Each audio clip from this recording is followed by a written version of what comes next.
Diễm xin chào cô chú, anh chị, các bạn và các em. Hôm nay Diễm chia sẻ công thức một món bánh bổ dưỡng mà cách làm cũng đơn giản nữa. Bánh này khi ăn giúp bồi bổ khí huyết nè, lấy lại sức. Người lớn hay trẻ nhỏ đều ăn được luôn. Bánh có tên là bánh táo hộp, hoặc là theo tiếng Hoa thì mình dịch ra là cao táo hộp.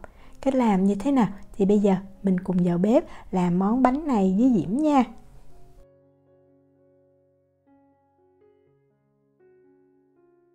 Nguyên liệu chính để làm món bánh này đó chính là táo tàu.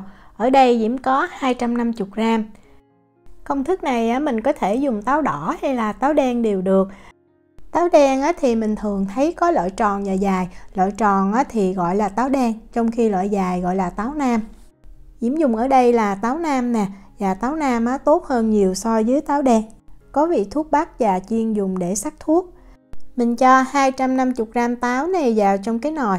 Rồi mình cho vào đây 300ml nước. Để bây giờ mình bắt táo này lên bếp, mình nấu cho táo mềm để mình dễ lấy cái hạt táo ra. Mình bắt lửa lớn nha, và mình đợi cho nước sôi. Khi mà nước sôi thì mình cứ hạ xuống lửa trung bình và mình nấu cho nước cạn là được. Nếu mà mình dùng táo đã lấy hạt rồi thì mình cần 200g nha. Còn nếu mà táo còn hạt thì mình cần 250g.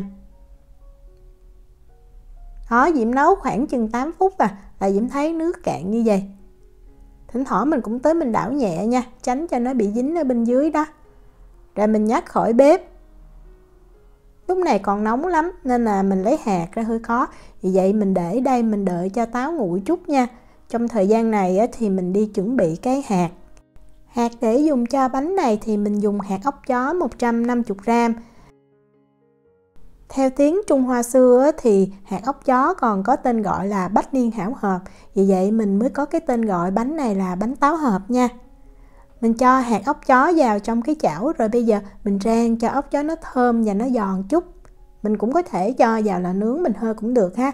Nhưng mà cái lượng ít đó mình cho trong chảo nè, mình để lửa trung bình, mình rang tới khi thơm và thấy nó hơi giòn là mình nhắc khỏi bếp.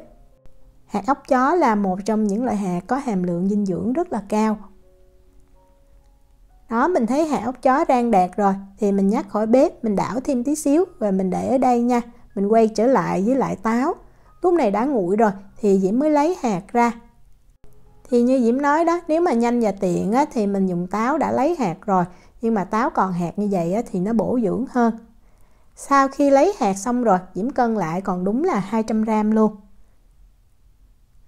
Bây giờ mình cho vào đây 300ml nước để mình xay cái táo này ra cho nó nhuyễn mịn.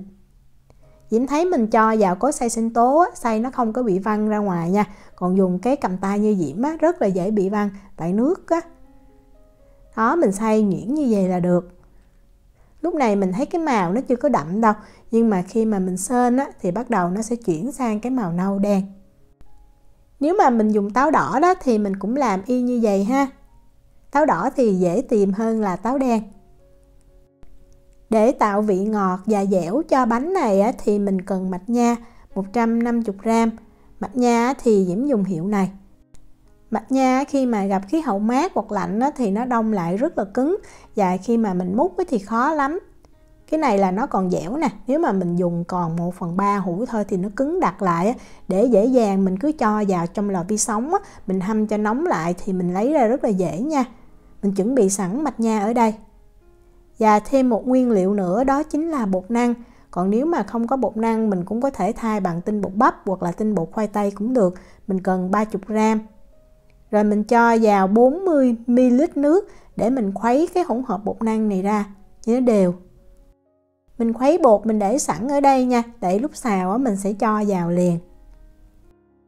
Mình cho táo đã xay nhuyễn vào trong cái chảo, và Diễm thấy mình nên dùng chảo chống dính để mình sên được dễ dàng hơn. Đầu tiên thì mình cứ bật cái lửa lớn nha, cho cái chảo nó nóng nhanh và mình khuấy đều. Mình thấy bắt đầu nó sôi nhẹ lên như vậy thì mình hạ xuống lửa trung bình. Và mình cứ đảo đều ha, mình xoay theo một chiều như vậy 10 phút để cho lượng nước trong táo này nó rút bớt thì lúc đó mình mới cho mạch nha vào. Đó, mình cứ xoay đều rồi mình tán mình xào thôi. Sau 10 phút thì nó sẽ hơi đặc và dẻo lại như vậy. Thì lúc này á, Diễm mới lấy mạch nha Diễm cho vào. Nếu mà mạch nha nó đông lại á, thì mình cứ tắt bếp á, mình hâm cho mạch nha nó nóng á, rồi mình cho vào nó dễ dàng hơn. Đó, Diễm giữ lửa trung bình và Diễm khuấy cho mạch nha nó hòa đều với lại cái hỗn hợp táo nha. Khi mà mình thấy mạch nha hòa đều hết rồi thì mình cho bột năng. Và Diễm thấy dễ dàng nhất là mình cứ tắt bếp đi, rồi mình lấy bột năng, mình khuấy đều, mình cho vào. Tại vì nếu mà mình để cái bếp nóng mà mình khuấy không có đều tay thì bột năng nó rất là dễ bị vón cục lại. Đó, Diễm tắt bếp luôn và Diễm khuấy đều bột năng, sau đó Diễm bật bếp lại, như vậy nó sẽ dễ dàng hơn. Để cho bột năng nó dễ hòa đều thì Diễm thấy mình cứ khuấy theo một chiều ha. Nếu mà cái lửa nóng quá thì nó bị vón cục quá thì mình khuấy nhanh tay. Nhưng mà làm như Diễm chia sẻ đó, mình tắt lửa đi, mình khuấy đều rồi mình hãy bật lửa lại thì rất là dễ. Đó, khi mà bột năng đã đều rồi thì Diễm cho vào đây 30g dầu ăn. Mình cũng có thể thay bằng bơ nha. Bơ nếu mà đúng công thức của hồi xưa làm là sẽ là bơ mà mình nấu chảy và mình chỉ lấy cái phần bơ vàng ở bên trên thôi, phần sữa mình không lấy. Đơn giản thì mình dùng dầu ăn. Cho dầu vào thì mình cũng để lửa trung bình, rồi mình khuấy theo một chiều là dễ nhất, để dầu nó hòa đều vào trong cái hỗn hợp táo. Lưu ý lúc này là mình đừng có để cái lửa cao nha, lửa cao dễ bị tách dầu đó, cứ để cái lửa nhỏ và khuấy từ từ thôi là dầu nó thấm đều vào. Và mình tiếp tục mình giữ cái lửa trung bình này nè, mình sên cho tới khi mà cái hỗn hợp này nó tạo thành khối và nó chắc. Thường bắt đầu chắc dẻo như vậy thì Diễm sẽ hạ lửa chút xíu, đừng có để lửa cao, dễ bị tách dầu đó. Khi mà mình sên thì ở trên cái cây quết nó hay dính như vậy. Đó, mình lấy xuống để mình trộn cho thiệt đều nha. Từ lúc cho dầu vào thì mình sên thêm khoảng 25 cho tới 30 phút thì cái bánh thì nó đạt. Nó đạt là nó sẽ tạo thành một khối chắc và dẻo như vậy nè. Nếu mà mình muốn chính xác thì mình có thể cân ha. Thì khi mà Diễm sên đạt Diễm cân lại được 425g. Nhắc khỏi bếp thì mình tiếp tục mình đảo chút nha. Cho cái hỗn hợp táo này nó nguội bớt rồi mình cho cái hạt ốc chó vào. Mình không đổ nguyên cái chảo hạt ốc chó này vào, tại vì lúc mình rang có cái chỗ vỏ nó bị rơi ra ngoài, nó dễ bị cháy đó, mình cho vào nó không có ngon. Đó, Diễm lấy những cái hạt nhỏ bể nè, Diễm cho vào trước, còn cái nào mà nguyên hạt còn to đó thì Diễm cắt ra làm đôi. Như vậy khi mà mình trộn vào bánh nó kết dính được dễ dàng hơn. Lúc này còn nóng đó, vì vậy Diễm lấy cái cây quết nè, Diễm đảo chút xíu. Khi mà mình thấy nguội rồi thì mình đeo bao tay và mình bóp lại cho ốc chó đó nó hòa đều với lại cái hỗn hợp táo. Rất là nhanh luôn. Lúc này mình thấy dẻo nè và còn ấm tay. Khi mà mình thấy đều rồi thì mình cho vào trong khuôn nha. Diễm thấy mình không có nên đợi nguội hoàn toàn, tại vì nguội quá mình cho vào trong khuôn nó không có đều, không có mịn. Khuôn tùy mình có cái loại nào. Diễm lấy cái khuôn làm bánh chưng cái kích thước là 12 x 12 cm. Mình cho vào khuôn chữ nhật hoặc là khuôn tròn cũng được luôn, tại làm xong mình sẽ cắt ra mà. Mình lót giấy nướng bánh ở bên dưới nha, để khi mà mình lấy ra nó không có bị dính. Còn nếu mà mình không có khuôn mình cứ lấy giấy nướng bánh, mình cho miếng bột vô rồi mình gói lại, mình xếp 4 cạnh lại thì nó cũng ra được một cái hình vuông thôi, dễ lắm. Đó, Diễm cho bánh vào nè, rồi dùng tay mình trải, mình ấn cho bánh nó đều. Để cái mặt nó được mịn và nó đều hơn thì mình sẽ xếp giấy lại.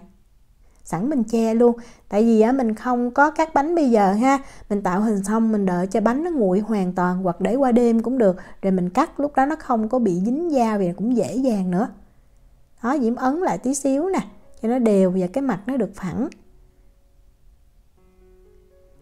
Rồi mình để ở đây nha, cho nguội hoàn toàn. Diễm thì Diễm làm buổi tối đó, vì vậy bây giờ Diễm để ở đây, sáng hôm sau Diễm mới mang đây Diễm cắt. Cái này là để được 12 tiếng rồi nè. Để Diễm mở ra cho mình xem. Lúc này mình thấy cái bánh nó chắc hơn rồi. Món này mình gọi là bánh cũng được, mà mình gọi kẹo cũng được luôn.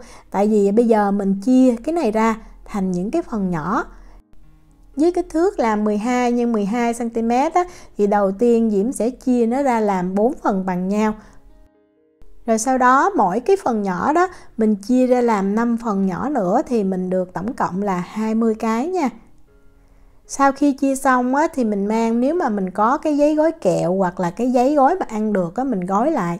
Diễm không có cho nên Diễm chỉ chia nhỏ ra thôi, rồi Diễm bọc kín, Diễm cho vào trong hộp. Bánh này khi ăn á, thì có cái vị ngọt thanh và chua nhẹ, dẻo dẻo rất là ngon luôn. Khi ăn á, làm Diễm liên tưởng tới cái món kẹo chuối của Việt Nam đó. Để bảo quản á, thì mình cứ cho vào trong ngăn mát tủ lạnh nha. Diễm chúc cô chú, anh chị, các bạn và các em làm được món bánh táo thiệt là ngon. Nếu mà có thắc mắc gì thì cứ để lại lời nhắn hoặc là gửi tin nhắn cho Diễm. Diễm cảm ơn sự quan tâm theo dõi video rất là nhiều. Hẹn gặp lại trong những video tiếp theo. Chào tạm biệt.